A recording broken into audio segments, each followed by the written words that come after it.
Kikepere metsaühistu on teinud siis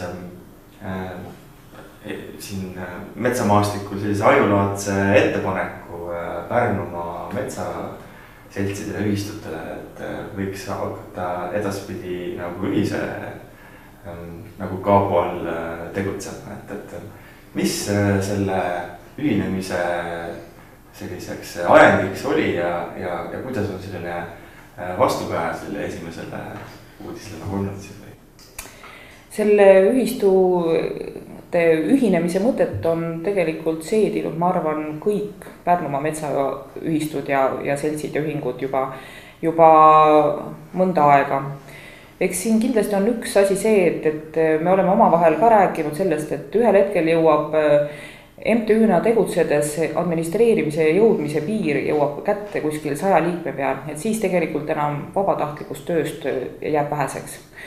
Et liikmetega ei jõua enam suhelda, ei jõua enam võib-olla seal omal paberimajandust korrastada ja kõik, et tegelikult suurel ühistul oleks vaja ikkagi palgalist töötajad, palgalist tegevjuhti ja võib-olla ka veel mingisuguseid töötajaid. See on kindlasti üks põhjus, miks pärast hakata läbi rääkima selleks, et olla suurem ja omada siis natukene rohkem ressurssi selleks, et saaks paremini metsaomanikke teenindada. Kindlasti teine sügav põhjus on metsanduse arengukava, mis väga toetab metsaomanike ühinemist ja ütleme siin, need hüpped peaksid olema nagu päris suured. Ja sellel aastal on siis metsaühistute toetuse alampiiriks 120 liiget ja järgmisel aastal juba 200. Nii et see on ka kindlasti üks asi, mis sunnib metsaühistud enda sisse vaatama ja ütlema, et kui meil ka täna on 120 liiget ja me oleme toetuskõlbulikud, nii-öelda kas siis järgmiseks aastaks me suudame 80 liiget endale juurde saada, et kui palju on meie see tavaline aastas liikmete juurde kasvamise arv. Seniajani pean ütlema, et Pärnumaal ükski metsaühistu ei ole 80 liiget aastas kasvanud. Ja see siis ongi üks põhjus, miks pärast paar nädalat tagasi Kikepere metsaühistu juhatus otsustas saata kõikidele metsaühistutele ühinemispakkumise, et alustada läbirääkimisi. Läbirääkimiste alustamisel ei tea kunagi, millega need läbirääkimised lõppevad, sest juurde lisandub ju hirmus palju kõikvõimalikke tehnilisi detaile, kui palju on keegi toetusega taotlenud mingeid varasid, kuidas moodi on nende kasutamine, kuidas moodi, kes uuele ühistule juhatusele nende kohustuste üleandmisel, kas selleks ollakse valmis, kuidas nähakse seda juhtimist, kuidas nähakse seda metsaomanike esindatust, kas soovitakse, et metsaühistus on rohkem füüsilised isikud, rohkem juriidilised isikud. Meil on Pärnumaal üsna erinevad metsaühistud ja võib-olla siis sellest tulenevalt ka natukene erinevad eesmärgid. Ehkki kõikide eesmärk on ikkagi metsaomanike parem teenindamine, olgu ta siis juriidiline või füüsiline isik. Ja sellele kirjale leidsime me siis aktiivset vastukaja, nii et eelmisel nädalal otsustasime kõik metsaühistute juhid korra ühise laua taga maha istuda ja rääkida sellest, mismoodi keegi seda asja näeb ja kas ta on üldse valmis selle asjaga kaasa tulema. Siis jäi meie lõppotsus tegelikult jäi selliseks, et 20. juuniks kõik metsaühistud saavad kokku oma juhatustega ja juhatus arutavad läbi korra kõik need siinsamas laua taga räägitud probleemid ja juhatus võtab vastu kirjaliku otsuse, kas tema on valmis ühinema, kõigepealt ühinemisläbirääkimisest kaasa rääkima ja siis seejärel üldkoosolek saab otsustada, kas see ühinemine toimub, sest nii peab see juriidiliselt ikkagi käima.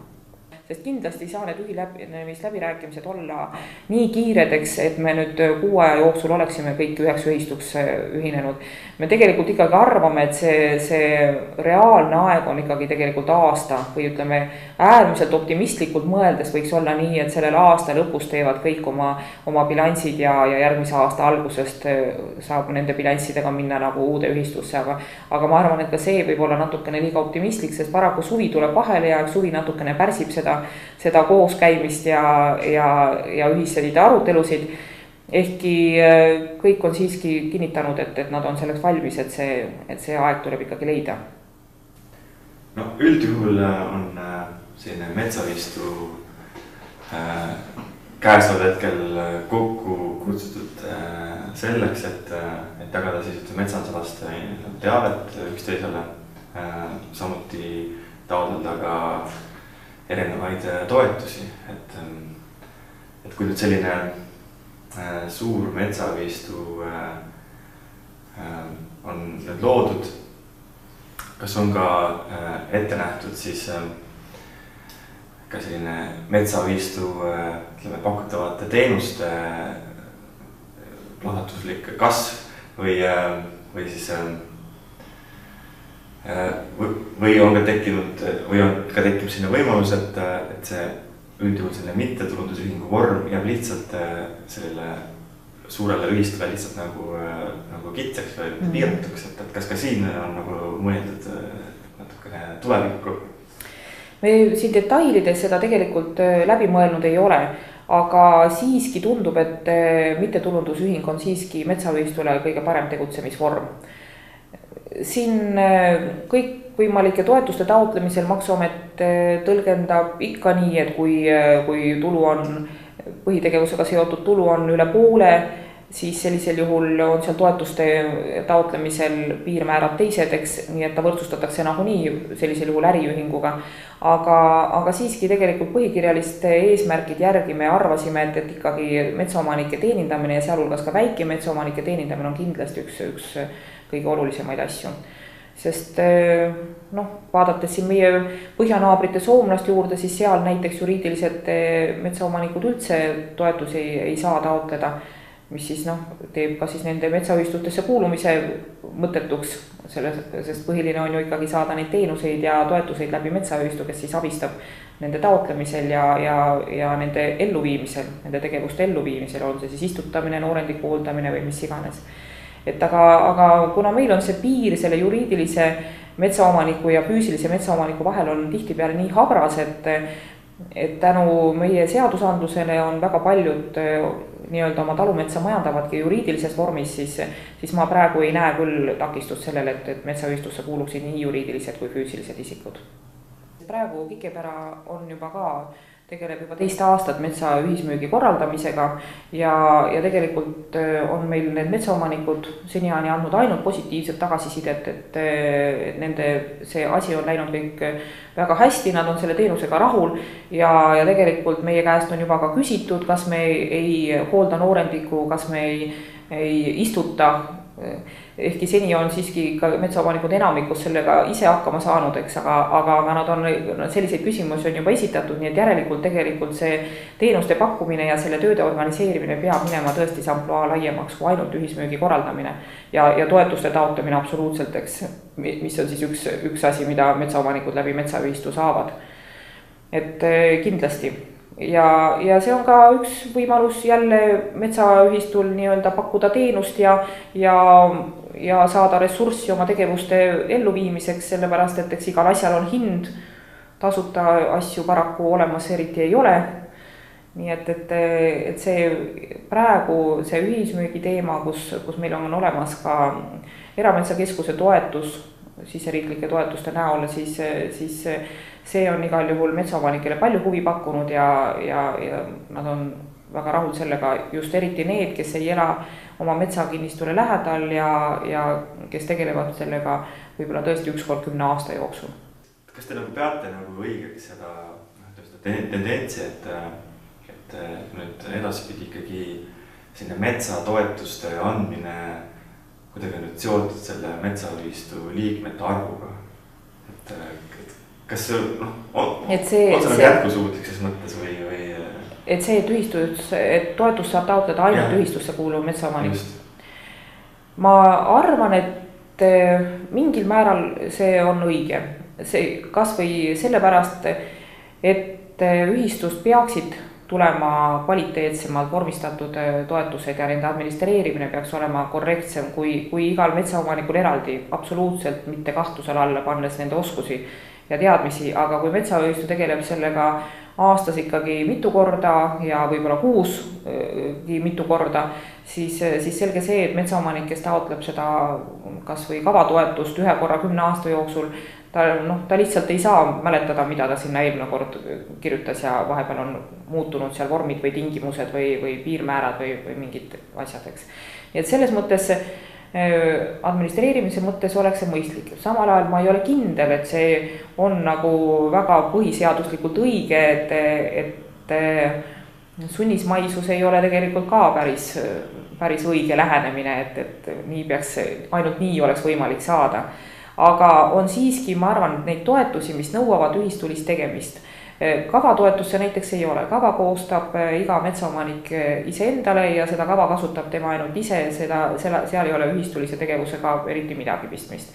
Aga samal ajal näiteks maavarandustoetus on kindlasti ühistulist tegevust nõudev, sellepärast et vesi ei hakka ühelt kinnistult voolama, kui naabrite juures on eesvool kinni, eks ole, kus igal juhul tuleks vähemalt seal ei pruugi olla ka naaber metsaühistu liige, aga siiski see nõuab rohkem ühistulist tegevust ja sellist arvestamist. No kindlasti on siin veel selliseid toetusliike, millel see ühistuline tegevus oleks nagu esmaseks kriteeriumiks. Mis võiks olla nagu veel see argument, ütleme selline kõikidele teistele väiksematele ühistutele, et miks nad kas peaksid oma sellist väiksuse identiteeti säilitama või ikkagi on see nagu paratamatu samm, kas arvestades seda metsanduse arengukava ja edaspidiseid toetusi, et ikkagi väike enam ei ole nagu jätkusuutlik. Siin see kogukondlik efekt on tegelikult alati inimestele hästi oluline. Et väga raske on öelda inimesele, kes elab Vändras ja kes kuulub Vändra metsaühistusse, et tegelikult, ma ei tea, piirkonnas näiteks Edela-Eesti metsaühistu on tegelikult täpselt sama hea, eks ole. Ta ikkagi tahaks, et tema identiteet ja tema nägu säiliks selles asjas. Aga ma arvan, et väikse metsaühistuga siin paraku tuleb jälle, vaadates jälle põhjanaabrite poole, siis just siin mõni nädal tagasi külastades Karjala Soomet, siis nende 16 metsaühistut on liitunud üheks kokku. Mina ei usu, et me elame eriti teistsuguses maailmaruumiseks ja sama rääkisid ka ju norrakad ja rootslased, eks ole, et ikkagi liitumine on toimunud Norras, kus on üldse ainult vist 4 metsaühistut üle terve maa, eks ja et selles mõttes see annab ikkagi seda jõudu, et teha neid asju, olla selles võitluses ka metsaomanike õiguste eest ikkagi lauas ja saada nagu kvaliteetset teenust. Aga siiski arvan mina ka, et ka näiteks praegu Pärnumaal, arvestades ikkagi Pärnumaa metsasust ja suurust, saame me rääkida ikkagi tegelikult nii-öelda osakondade või toetuspunktide või mingisuguste infopunktide säilitamisest, et kindlasti siia näiteks kusagile saardesse või Vändrasse või Audrusse või kuskile peaksid kindlasti need, võib-olla Audru veel Pärnule liiga lähedal, aga võib-olla seal ütleme Tõstamaale või Varblasse kindlasti peaksid need mingisugused metsaomanikule kättesaadavad infopunktid jääma, kus nad teavad, et nad saavad seda infot oma kodu lähedal, et see ei tähenda alati, et nad peavad sõitma maakonnakeskusesse Pärnusse.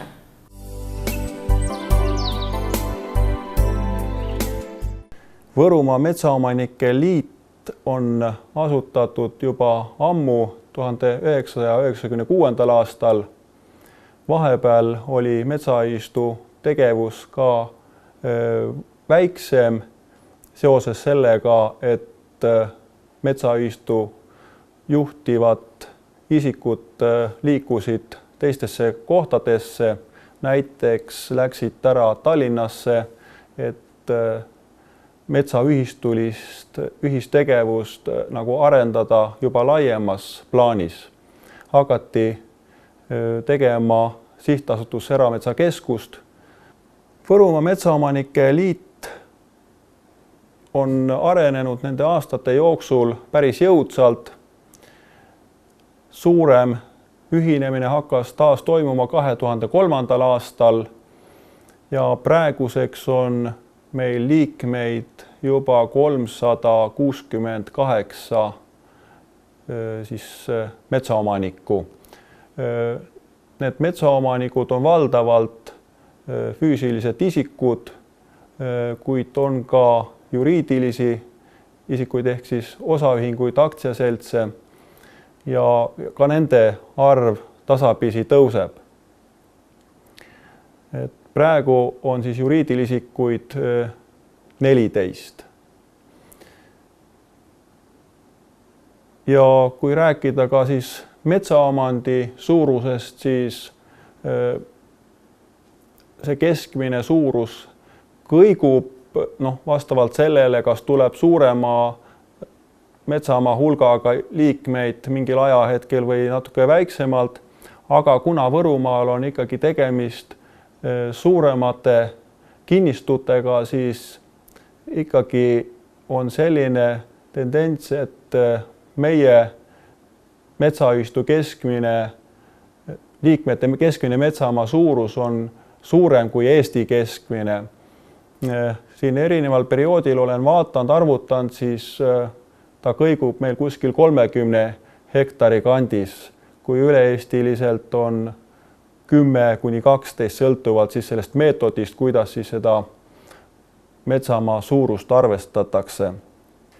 Võrumaa Metsaomanike Liit tegeleb väga paljude asjadega ja neid tegevusi on tulnud aja jooksul järjest juurde.